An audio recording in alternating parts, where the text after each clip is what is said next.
ये जो mega projects हैं ना, ये किसी भी शहर में आते हैं तो वो दो चीज़ें अपने साथ लाते हैं, एक तो खुशहाली, दूसरा मुश्किलात।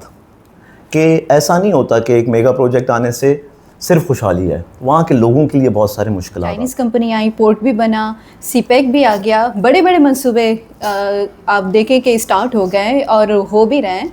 तो अवाम, जो लोकल अवाम है, उसको कोई ख़ास फ़ायदा नहीं होता, क्योंकि जो फ़ायदा होता है वो बाहर के लोगों को होता है। ये अपने बलूचिस्तान के नौजवानों की शिकायत ग्वादर पोर्ट जो है वो टैक्स एग्जेम्प्टेड पोर्ट है, टैक्स फ्री जोन है, कोई नहीं था। उसके बाद बदकिस्मती से हुकूमतों ने, फेडरल गवर्नमेंट सब्जेक्ट है, हुकूमतों ने उस तरह का तवज्जो नहीं दिया। फिर अपने पाकिस्तान में आप देखते रहे, इमरान खान गया तो PDM आया, तो PDM गया तो नई हुकूमत आई, कभी हम आइन चेंज कर रहे हैं, कभी क्या कर रहे हैं। किसी हुकूमत ने उस तरह से ग्वादर पोर्ट पे तवज्जो ही नहीं। हमारी बातें लोग सुनने लगे। जैसे अब मैं ग्वादर की बात करते हैं ना, ग्वादर में 99 से पहले हम चीखते थे, चिल्लाते थे, मरते थे, शोर करते थे, कोई सुनता नहीं था हमारा।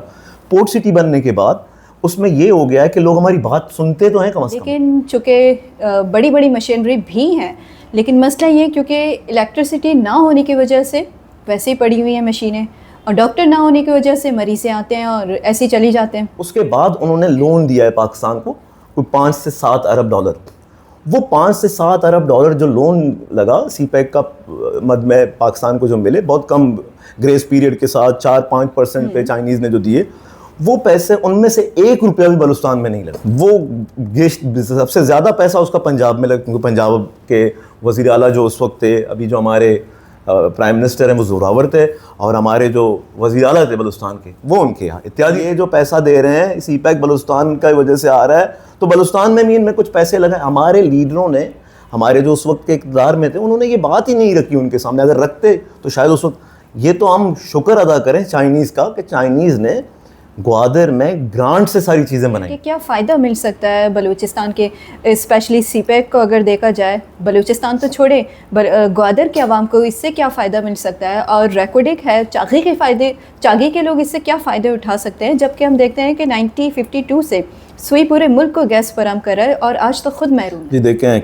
अब सुई की बात पर मैं नहीं जाता। अब आजकल वैसे सुई का गैस बड़ा कम हो गया, अब तो सिंध प्रोवाइड कर रहा है सारे पाकिस्तान को गैस। अब सिंधी रो रहे हैं, पहले हम रोते थे, अब सिंधी रो रहे हैं कि उनका गैस बहुत कम, उनको नहीं मिलता। आप अगर चलें टूरिज्म को बात करते हैं, चलें 4 फैक्ट्री का नहीं होता, रॉ मटेरियल महंगा है, कितना खूबसूरत हमारा बीच है, कितने खूबसूरत जगहें हैं हमारे पास। अगर वहाँ पर हम टूरिज़म को ही प्रमोट करने की कोशिश करें तो कभी रातों को बस बंद हैं, कभी दिन को नहीं चलते, कभी लड़के रोड पे खड़े होकर तलाशी ले रहे हैं। आपके अपने लिए काम करने के भी मौके बताएं।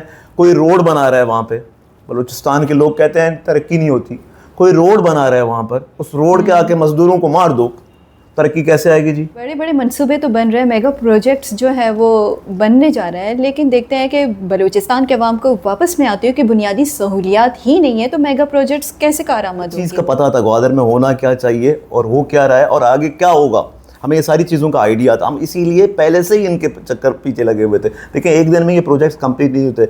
डिसलिनेशन प्लांट तो गवर्नमेंट ऑफ बलूचिस्तान में ने भी लगवाए, कहाँ गए वो?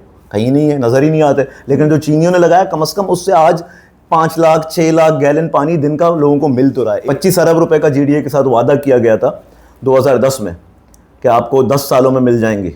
2004 में, 2014 तक मिलना था वो पैसा। 2014 के बाद मैं 2018 में गया, उसका आधा पैसा भी नहीं मिला। मिसमैनेजमेंट, सरकारी अफसरों की गलत प्लानिंग की वजह से, गलत प्लानिंग। देखें वो जो बैठे हैं ना बाबू पाकिस्तान में, उन्होंने पाकिस्तान को बर्बाद किया हुआ। बेसिकली जितने बाबू बैठे हुए पाकिस्तान में, उन्होंने पाकिस्तान को बर्बाद किया हुआ।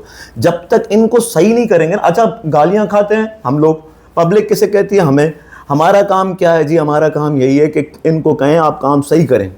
अब आप मुझे बताएं, टेक्निकल बंदे हमने 25 इंजीनियर रखे हुए, हर कोई इंजीनियर है ग्वादर डेवलपमेंट अथॉरिटी में, 10 इंजीनियर। GPA का तो काम ही खैर नहीं है ये आप जिसकी बात कर रहे हैं, लेकिन उनको आप जाकर, मैं कहता हूँ उनको बिठा दें किसी अच्छे से टीचर के सामने और वो मुझे बताएं कि वो कितने पढ़े लिखे लोग हैं, उनको क्या आता है क्या नहीं आता, क्या कर रहे हैं क्या नहीं कर रहे हैं। अभी मुझे ये सुनने के बाद शायद बुरा भला भी कहें। आपसे ही पूछना चाहूँगी, चूँकि देखते हैं कि आपकी पार्टी पर इल्ज़ाम है कि मखसूस हलकों की रजामंदी से रातों रात वजूद में आई और हुकूमत भी मिल गई, तो क्या आजकल वो मखसूस हलके आपसे नाराज़ हैं या आपकी पार्टी उनकी तवक्कात पर पूरा नहीं उतर सकती? देखिए हमारी पार्टी के ऐसे लोग तो नहीं थे कि हुकूमत में ऐसे ही आ गए, सारे पहले से ही अपने सीट पे जीते हुए लोग आते थे। तो अब सब लोग बैठे, उन्होंने एक फ़ैसला किया क्या हमें बार बार अपने काम के लिए इस्लामाबाद की तरफ देखना पड़ता है?